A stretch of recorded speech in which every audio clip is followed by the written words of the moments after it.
Ada satu pertanyaan paling mendasar di dunia trading. Kenapa ya mayoritas trader retail pada akhirnya gagal?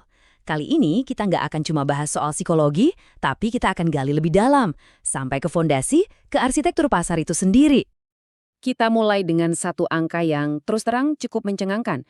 Berdasarkan data dari berbagai badan regulator global, diperkirakan hingga 90% trader retail itu secara konsisten kehilangan uang. Ini bukan angka yang main-main, dan ini bukan cuma terjadi di satu negara. Ini adalah pola global yang terjadi terus-menerus. Kalau 70–90% trader retail kehilangan uang, itu bukan kebetulan. Itu adalah hasil dari sebuah sistem yang bekerja persis seperti yang dirancang. Masalahnya bukan karena trader retail kurang pintar, tapi karena mereka bermain di arsitektur pasar yang secara struktural menguntungkan institusi besar. Nah, inilah premis utama yang akan kita bedah habis-habisan hari ini. Oke, ini dia peta perjalanan kita. Kita akan mulai dari melihat pola kegagalan ini sebagai sesuatu yang sistemik. Lalu kita bongkar kenapa arsitektur pasarnya miring. Setelah itu, kita identifikasi apa saja yang mempercepat kehancuran akun. Kita juga akan lihat realitas permainan para institusi, dan terakhir, kita akan bahas kenapa kesadaran struktural itu jadi kuncinya. Jadi, poin pertama yang harus kita pahami betul adalah pola kegagalan sistemik. Penting sekali untuk melihat ini bukan sebagai kumpulan cerita sedih dari trader perorangan, tapi sebagai sebuah fenomena global yang punya akar masalah yang sama. Ini bukan cuma omongan ya. Data dari regulator-regulator top dunia seperti ESMA di Eropa, FCA di Inggris, sampai SEC di Amerika, semuanya menunjukkan gambaran yang serupa. Bisa kita lihat sekitar 70–90% akun retail, apalagi yang pakai leverage tinggi ya, hasilnya rugi. Ini fakta statistik, bukan sekedar opini. Sekarang kita masuk ke jantung permasalahannya, arsitektur pasar yang miring. Coba kita lihat 3 pilar utama yang membuat lapangan permainannya jadi nggak seimbang sejak peluit pertama ditiup.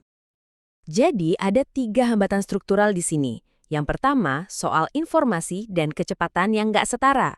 Kedua, adanya latensi atau keterlambatan harga, dan yang ketiga, ini yang paling sering nggak disadari, adalah konflik kepentingan dalam model bisnis broker itu sendiri. Mari kita kupas satu-satu. Begini, tidak semua orang di pasar melihat harga di waktu yang persis sama. Trader retail seperti kita biasanya dapat data dari jalur publik yang lebih lambat. Sementara itu, pemain besar seperti institusi dan high frequency trading atau HFT, mereka bayar mahal untuk dapat data langsung dari bursa. Bedanya cuma sepersekian detik, tapi di dunia mereka, sepersekian detik itu adalah sebuah keuntungan yang mutlak. Dan dampaknya luar biasa. Lihat data ini. Kalau ada transaksi yang terjadi di harga yang sebenarnya sudah kedaluarsa karena keterlambatan data, siapa yang untung? Studi dari lembaga sekelas Bank for International Settlements dan FCA menunjukkan bahwa 98% pemenangnya adalah para HFT. Sisanya, ya ditanggung oleh kita yang lebih lambat. Nah, ini membawa kita ke pertanyaan penting berikutnya. Waktu Anda klik buy atau sell, order Anda itu sebenarnya lari kemana? Dan siapa yang paling diuntungkan dari proses eksekusinya? Jawabannya ada di model bisnis broker yang Anda pakai. Coba perhatikan tabel ini. Disinilah letak konflik kepentingan yang paling tajam. Di model A-book, broker itu cuma perantara. Konfliknya rendah. Tapi lihat model B-book. Broker di sini menjadi lawan tanding Anda. Sederhananya, mereka untung kalau Anda rugi. Titik. Ini bukan tuduhan. Ini adalah cara kerja model bisnisnya. Dan ini adalah bagian dari arsitektur pasar yang kita hadapi. Oke, kita lanjut ke bagian 3, akselerator kehancuran akun. Kalau tadi kita bicara fondasi yang miring, sekarang kita bahas apa saja yang jadi bensin yang disiram ke api, yang bikin proses kehancuran itu jadi jauh lebih cepat. Akselerator nomor 1 tentu saja leverage. Matematikanya itu brutal nggak ada ampun. Pakai leverage 100/1, harga cukup bergerak 1% saja melawan Anda, dan habis, seluruh modal di akun Anda lenyap. Ini bukan lagi soal jago atau tidak jago strategi, ini soal matematika kehancuran. Lalu ada akselerator yang mungkin paling kita kenal sehari-hari, media sosial. Konten pamer profit yang viral itu menciptakan ekspektasi yang nggak masuk akal. Para influencer seringkali mempromosikan strategi super berisiko dan menormalkan perilaku seperti FOMO atau menahan rugi habis-habisan dengan istilah keren diamond hands, yang sebetulnya adalah manajemen resiko yang buruk yang dikemas jadi cerita heroik. Oke, sekarang kita masuk ke bagian 4, realitas permainan institusional. Setelah kita bahas strukturnya, akseleratornya, sekarang kita lihat data yang dingin dan keras. Bagaimana sih nasib trader retail kalau dilihat dari kacamata jangka panjang?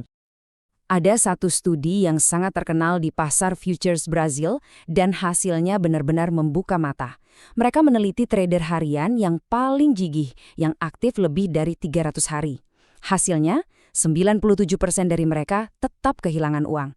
Ini bukti kuat bahwa sekedar pengalaman dan kegigihan saja ternyata nggak cukup untuk melawan hambatan struktural. Dan yang lebih aneh lagi, studi ini menemukan sesuatu yang disebut paradoks tanpa pembelajaran. Logikanya kan makin lama trading, makin jago. Ternyata tidak. Data menunjukkan semakin lama seseorang jadi day trader, probabilitas dia untuk profit justru makin turun. Kenapa? Karena biaya transaksi yang menumpuk dan pertarungan tanpa henti melawan algoritma super canggih pelan-pelan menggerus semua potensi profit.